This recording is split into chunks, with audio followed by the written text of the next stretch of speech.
एक सेठ था जो बहुत ही कंजूस था। उस सेठ ने एक दिन एक झाड़ के पेड़ पे चढ़ गया और वहाँ से उतरते समय वो उतर नहीं पा रहा था, तो उतरते समय बोला, अगर मैं यहाँ से उतर जाऊँ तो 151 बाभन खवाऊँगा। तो इतना सोच ही रहा था कि थोड़ा सा वो नीचे की तरफ उतरा और थोड़ा सा जब उतरने के बाद बोला, अब 101 बाभन खवाऊँगा।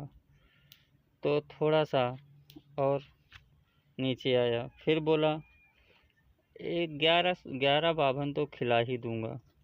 फिर थोड़ा सा और नीचे आया, फिर जब एकदम नीचे वो आ गया, पेड़ से जब एकदम नीचे आ गया तो बोला, अब 1 बाभन तो खिला ही दूँगा। तो सेठ जो है वो पंडित जी के यहाँ जाने लगा। पंडित जी के घर पहुँच गया और वहाँ पंडित जी को दावत के लिए आमंत्रित किया। पंडित जी से पूछा, पंडित जी क्या तुम हमारे यहाँ भोज के लिए आ सकते हो? पंडित जी बोले, हाँ क्यों नहीं, आऊँगा, ज़रूर आऊँगा और पूरी तैयारी रखना, मैं कल आ जाऊँगा। सेठ इतना कहकर वहाँ से बोला कि मुझे दुकान पे जाना है, तो कृपया करके जल्दी आ जाना। सेठ इतना कहते वहाँ से जाने वाला ही था, तो जाते जाते वो अपने घर पहुँच गया और अपनी सेठानी से बोला कि मैं कल पंडित जी के लिए भोज पे बुलाया हूँ, उनके लिए खाना परोस देना और देखना उनको कोई कष्ट ना होने पाए, पूरी सेवा उनकी करते रहना। इधर से पंडित जी आ गए भोज के लिए और खिखारते हुए बोले।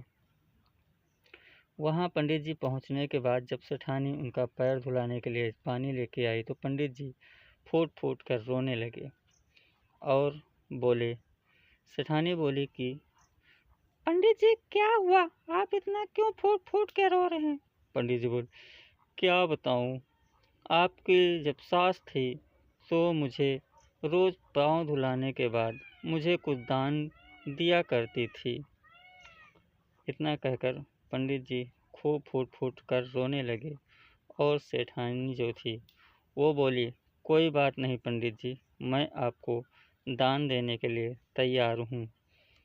पंडित जी जब भोज करने लगे, भोज करते करते फिर उन्होंने रोना चालू किया।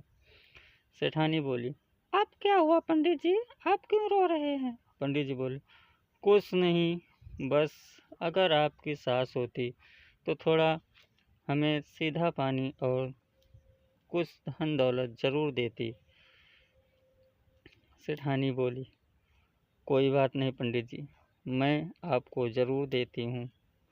इधर से सेठानी कुछ अनाज पैसे पंडित जी को दिए और पंडित जी लेकर अपने घर चल दिए।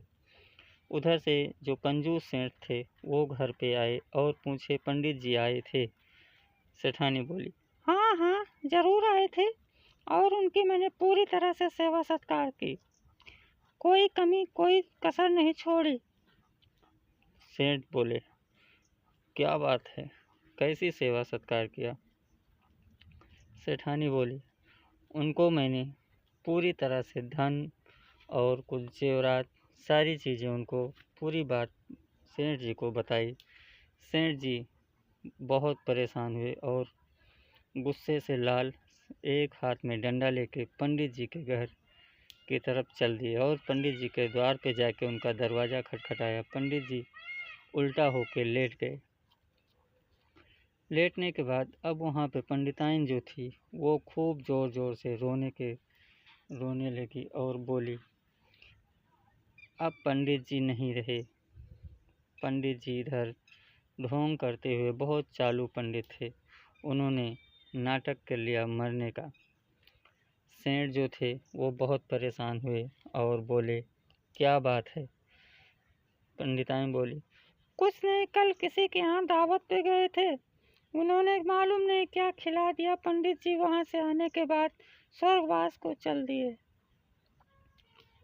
इतना कह के हुए सेठानी सेठ जो थे बहुत डर के मारे कांप गए और उन्होंने सेठानी को पूरी खर्चा उनके काम के लिए पूरा पैसा दिया।